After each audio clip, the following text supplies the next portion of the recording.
इतनी बड़ी BSP party जो राष्ट्रीय स्तर की पार्टी थी, आज उसका उत्तर प्रदेश में एक विधायक है। एक व्यक्ति और एक परिवार और जात की पार्टियां इस देश में खारिज हो चुकी हैं और अब ये सफल नहीं होगी। अब मौर्य महासभा से और यादव महासभा से सत्ता में आ जाएंगे, सत्ता में पॉलिटिकल पार्टी से आएंगे। अब पॉलिटिकल पार्टी आप लोकतांत्रिक बनाना नहीं चाहते। अगर आप सही अर्थों में बुद्धिजीवी हैं, आपको राजनीति की समझ है, आपको देश की समझ है, आपको राष्ट्र की समझ है, आपको वंचितों की चिंता है, शोषितों की चिंता है, पिछड़ों, दलितों, आदिवासियों, अल्पसंख्यकों की चिंता है, तो आपको लोकतांत्रिक होना पड़ेगा, आपको लोकतांत्रिक पार्टी बनानी पड़ेगी। तो आपको क्यों लगता है, जैसे आपने कहा कि बसपा के बीच से आवाज़ उठ रही है, दलित बुद्धिजीवी जो है वो थोड़ा सा जाग रहा है, लेकिन पिछड़े वर्ग के जो बुद्धिजीवी हैं वो इतने बेईमान क्यों हैं, उस पर आप क्या कहेंगे? देखिए, बेईमान इसलिए है ना कि जो सत्ता का सुख ले लेता है जी, तो वो चाहता है कि जिस व्यक्ति के, जिस जाति के नेता के नेतृत्व में हमको ये सत्ता का सुख मिला हुआ है, उसको क्यों परिवर्तन किया जाए। वो यथास्थिति बनाए रखना चाहते हैं। उनके अंदर सोच नहीं है, बड़ी बड़ी बातें करते हैं। कभी इस मुद्दे पर आपने किसी से बात सुना कि इन दलों में लोकतंत्र नहीं है और होना चाहिए?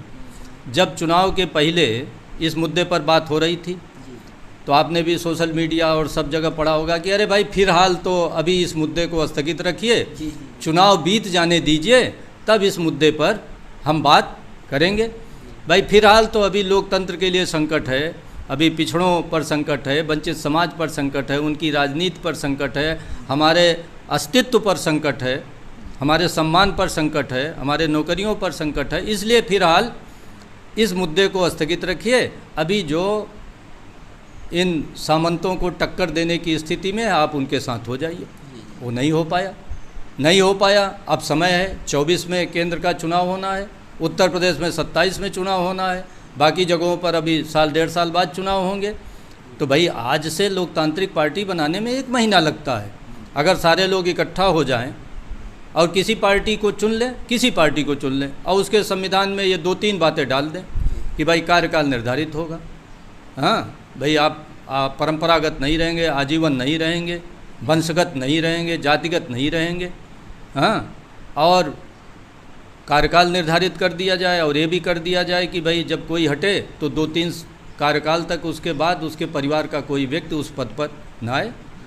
भाई राष्ट्रीय अध्यक्ष रामलाल हैं, रामलाल हट गए, अब कम से कम 3 कार्यकाल, चाहे 3 साल का हो तो यानी 9 साल बाद, 4 का हो तो 12 साल बाद उनके परिवार का कोई व्यक्ति नहीं आएगा तो वंशवाद खत्म हो गया ना। लेकिन इसका ये अर्थ हुआ कि जैसे लोग कहते हैं तो कहते हैं अरे भाई सब जगह परिवारवाद है, तो उनका परिवारवाद और इनके परिवारवाद में अंतर है। किसी परिवार का लड़का अगर राजनीति करना चाहता है तो नीचे से आए ना, वो ब्लॉक की राजनीति से शुरू करे, ज़िले की राजनीति में आए, ज़िले से मंडल की राजनीति में जाए, मंडल से स्टेट की राजनीति, और जब 50-60 साल का होगा तब राष्ट्रीय अध्यक्ष बने ना। लेकिन यहाँ तो उम्र नहीं, कुछ बात नहीं, बस पिता के बाद बन गए। तो परिवारवाद लोकतंत्र में ये है जहाँ लोकतांत्रिक पार्टी के बजाय पार्टी के संगठन का नेतृत्व ही एक परिवार में है, वो परिवारवाद हुआ। बाकी डॉक्टर के घर में डॉक्टर हो रहे हैं तो ये परिवार अपनी योग्यता से हो रहा है ना, ये अपनी योग्यता से नहीं हो रहे हैं, ये अपनी जो मकड़जाल बनाए हुए हैं। भाई अगर मकड़जाल न होता तो व्यक्ति है, उसका परिवार है, उसका जाति है, कहीं व्यापक जब बदलाव नहीं हो रहा है तो बाकी जातियां आपके साथ क्यों लगी रहेंगी? अगर आप लोकतांत्रिक आपकी पार्टी है तो नेता सर्वमान्य हो जाना चाहिए ना, उसको एक जाति के बजाय 2, 3, 4, 5, 6 बीसियों जाति का समर्थन होना चाहिए कि नहीं होना चाहिए? लेकिन आज बताओ, आज पूरे दलित पिछड़ों में एक कोई नेता है जिसको 2 जाति मोहब्बत करती हो? है कोई नेता? एक कोई पार्टी है जिसमें आज तक राष्ट्रीय अध्यक्ष बदला हो? एक कोई पार्टी है जिसको 2 जातियां कह दें भाई नहीं ये हमारी पार्टी है? कोई है पार्टी? तो हम इस राजनीतिक संकट में हैं। ये राजनीतिक संकट लोकतंत्र के लिए है, ये सत्ता को तानाशाह बनाने की छूट दे रहा है। और बाकी ये जो दुनिया भर की समस्याएं हैं, जो बड़े जोशीले भाषण होते हैं, ये तो ठीक है, पोस्टमार्टम ठीक है, लेकिन पोस्टमार्टम के बाद रोग का इलाज क्या है, इस पर चिंतन करना पड़ेगा। जैसे ये लोग बात कहते हैं कि महंगाई, बेरोजगारी, गरीबी, किसानी, इन मुद्दों पर बात ना करके आप केवल लोकतंत्र पार्टियां या विपक्षी पार्टियां जो हैं उन्हें और कमज़ोर कर रहे हैं, तो इस पर आप क्या कहेंगे? देखिए ऐसा है ना, जी जैसा मैंने कहा कि व्यवस्था परिवर्तन तो सत्ता के माध्यम से ही संभव है ना। जी जी जी तो महंगाई है, अशिक्षा है, बेरोजगारी है, आरक्षण को कायदे से नहीं लागू किया जा रहा है, सारी बातें हैं। जी लेकिन करेगा कौन? आज जो सत्ता में है उनको तो कोई रुचि है नहीं, जी न आपकी शिक्षा से रुचि है, न आपके रोजगार से रुचि है, न आपके न्याय के साथ रुचि है, न समता के साथ उनको रुचि है। जब उनको रुचि नहीं है और करना है आपको है, तो करने के लिए सत्ता चाहिए। जी और सत्ता के लिए क्या चाहिए? Political party. जी आप क्या सामाजिक आंदोलन से सत्ता में आ जाएंगे? आप मौर्य महासभा से और यादव महासभा से सत्ता में आ जाएंगे?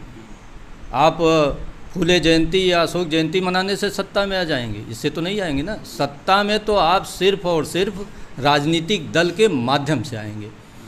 फिर राजनीतिक दल का कार्यक्रम होता है, फिर आप अशोक जयंती भी मनाइए, फिर फूले जयंती भी मनाइए, पेरियार जयंती भी मनाइए, अपना शिक्षा का एजेंडा तय करिए, स्वास्थ्य का एजेंडा। लेकिन जब दल ही कोई सर्वमान्य नहीं है देश स्तर की, तो हम केंद्र की सत्ता पर कभी बैठ पाएंगे? आप बताइए। जो आज वर्तमान स्थिति है, 100 सालों तक कोई, जो इन मुद्दों की लोग बात कर रहे हैं, जिनको चिंता है, हाँ, जो जोशीले भाषण दे रहे हैं इन मुद्दों पर, क्या इन मुद्दों को गिनाने से ही आप सत्ता में आ जाएंगे? सत्ता में पॉलिटिकल पार्टी से आएंगे। अब पॉलिटिकल पार्टी आप लोकतांत्रिक बनाना नहीं चाहते, इसलिए ये लोग ऐसी चीज़ों में उलझाना चाहते हैं।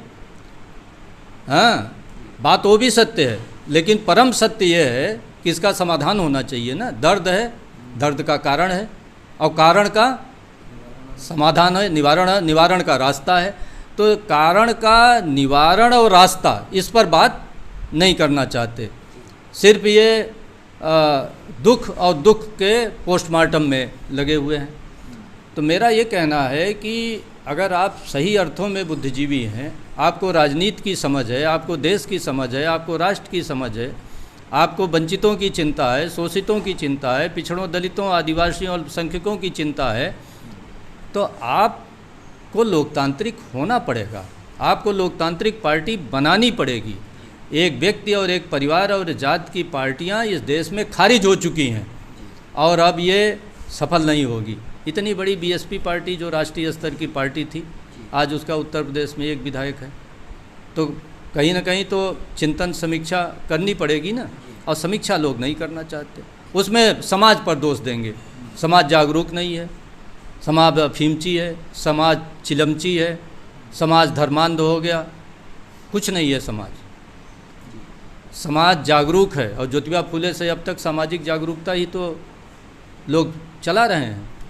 अभी मैं दिल्ली में गया था, नाम नहीं लूँगा, एक सज्जन के यहाँ, तो वही कहने लगे कि साहब सामाजिक जागरूकता नहीं है। हमने कहा भाई ज्योतिबा फुले से लेकर बाबा साहब, काशीराम साहब, पेरियार साहब, साहू जी महाराज और तमाम लाखों संगठन हैं, फुले के नाम पर, बुद्ध के नाम पर, अशोक के नाम पर, बाबू जगदेव प्रसाद के नाम पर, तमाम लाखों संगठन हैं देश में। वो माइक्रो लेवल पर काम कर रहे हैं ना। जागरूकता तो है, जागरूकता की कहाँ कमी है? और अगर आप समझते हैं जागरूकता नहीं है, तो आइए पहले आप भी मंत्री पद से इस्तीफा दीजिए और सपा भी बाइंड अप करिए, बसपा भी बाइंड अप करिए, आरजेडी भी बाइंड अप करिए, सबको बाइंड अप करिए, समाप्त करिए। हम सब दलित पिछड़े पहले सामाजिक जागरूकता में लगते हैं। हाँ, कुछ लोग ये कहते, और जब आपको समझे कि सामाजिक जागरूकता परिपक्व हो गई है, तब पॉलिटिकल पार्टी बनाते हैं। अब आप तो पॉलिटिकल पार्टी बना लिए बिना सामाजिक जागरूकता के, तो मूर्खता का काम आपने किया कि जनता ने किया? हैं भाई, अगर सामाजिक जागरूकता नहीं है तो आपने पॉलिटिकल पार्टी क्यों बनाई? सबसे पहले सब मिलकर के सामाजिक जागरूकता फैलाइए। कुछ लोग ये कहते हैं जब तक बेटी बेटी के संबंध, बेटा बेटी के संबंध नहीं होंगे, तब तक हम सामाजिक रूप से एक नहीं हो पाएंगे। ये तो बड़ा लॉन्ग टर्म एजेंडा है भाई। हर 5 साल बाद सरकार बनती है, तो ये तो सरकार सामंत लोग बनाते रहेंगे और जो चाहेंगे जो मनमाना काम करेंगे, आप ऐसे रोते रहिए। लेकिन ये प्रश्न वो इसलिए उठाते हैं, जागरूकता का प्रश्न और बेटे बेटी का संबंध, ये सब कि लोग दूसरे फालतू मुद्दों में उलझे रहें और जोशीला भाषण भी इस देते हैं कि रात दिन आप बस सामंतों के विरुद्ध जो है चिंतन में लगे रहें, और हमारी जो जातिवादी परिवारवादी पार्टी है उसके बारे में कभी चिंतन न करें। तो हम लोगों को स्वस्थ चिंतन, रचनात्मक चिंतन, समीक्षात्मक चिंतन करनी पड़ेगी, और लोकतांत्रिक पार्टी ही मात्र एक विकल्प है और कोई रास्ता नहीं है, अन्यथा सब बर्बाद हो जाएंगे। तो अभी चुनाव भी समाप्त हो चुका है, तो अब आप क्या सुझाव देना चाहेंगे वंचित तबकों की जो पार्टियां, उनके राष्ट्रीय अध्यक्षों को, या क्या सुझाव देना चाहेंगे? देखिए, राष्ट्रीय अध्यक्ष को क्या सुझाव देंगे, वो कौन सुझाव मानने वाला है, क्योंकि वो राष्ट्रीय अध्यक्ष हैं।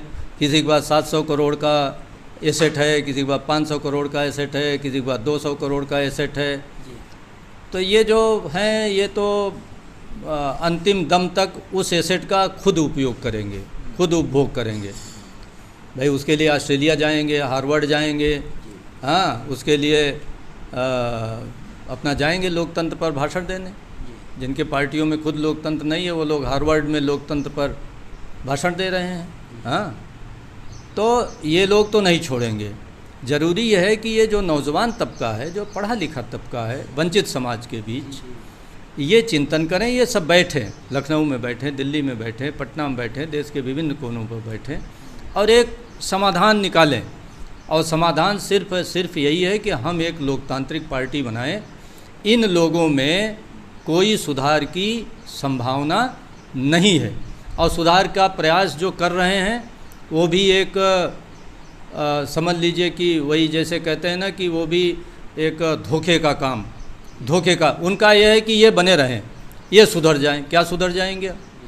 अगर एक व्यक्ति भी सुधर जाता है और एक व्यक्ति आजीवन राष्ट्रीय अध्यक्ष रहेगा, हम कहते हैं कितना महान व्यक्ति हो, ये लोकतंत्र है ना, तब भी बदलना चाहिए उसको।